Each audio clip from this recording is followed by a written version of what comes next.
캘리포니아 북서쪽에 있는 국립공원에는 세계에서 가장 높이 자라는 레드우드를 볼 수 있습니다. 젓갈색의 침엽수인 이 나무는 보통 60에서 70m의 큰 높이로 자라는데 그 중에는 100m가 넘는 나무들도 많다고 하는데요. 더구나 그 뿌리는 불과 3-4m밖에 되지 않는답니다.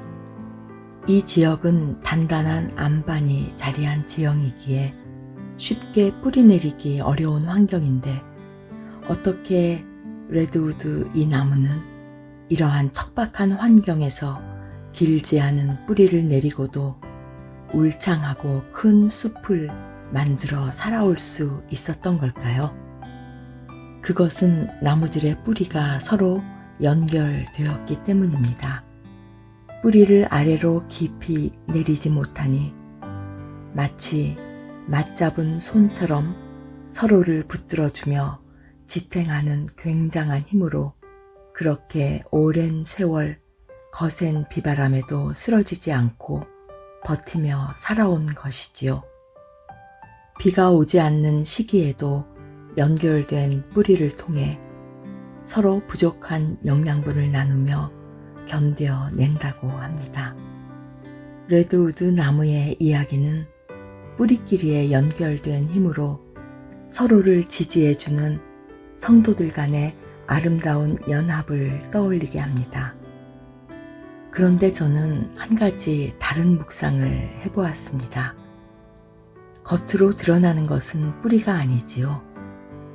화려하고 멋져 보이는 나무입니다.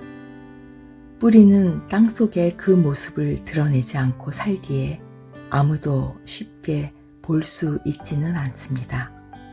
즉, 보이지 않는 곳에서 누군가는 그 큰 나무들을 키우기 위해 온갖 어려움을 뚫고 높이 자랄 수 있게 만들어가는 희생과 노력이 있었던 것이지요. 내가 먼저 손 내밀고 자연스럽게 연결되어 지금까지 이어져 온 뿌리들.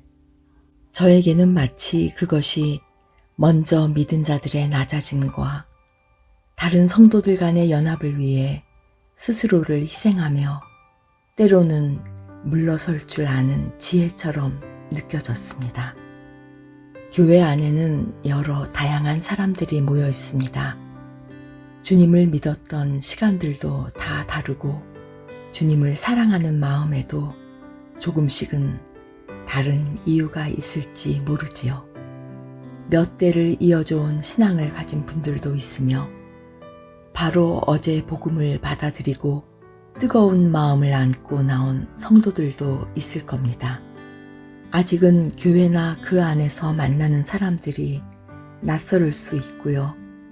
혹은 어렸을 때부터 다닌 곳이니 교회가 마치 내 집처럼 편안할 수도 있겠지요.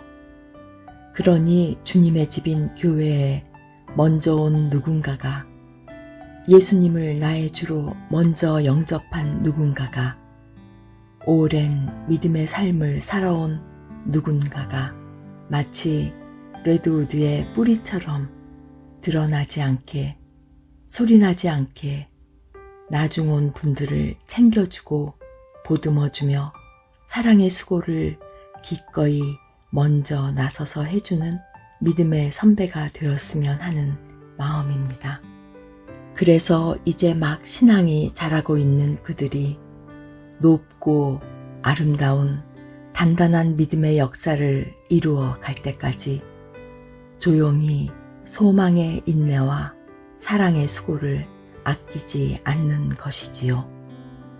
사회적 거리두기 단계가 자꾸 높아지면서 전 국민이 주로 집 안에만 머물러야 하는 위축된 삶이 일상이 되어버린 지금, 그래도 가만히 있는 것보다는 뭐라도 움직여야 하지 않을까라는 생각을 하며 어수선하고 안타까운 바깥으로부터 눈을 돌려 한 번쯤 귀한 결단으로 나를 돌아보는 시간이면 좋겠습니다.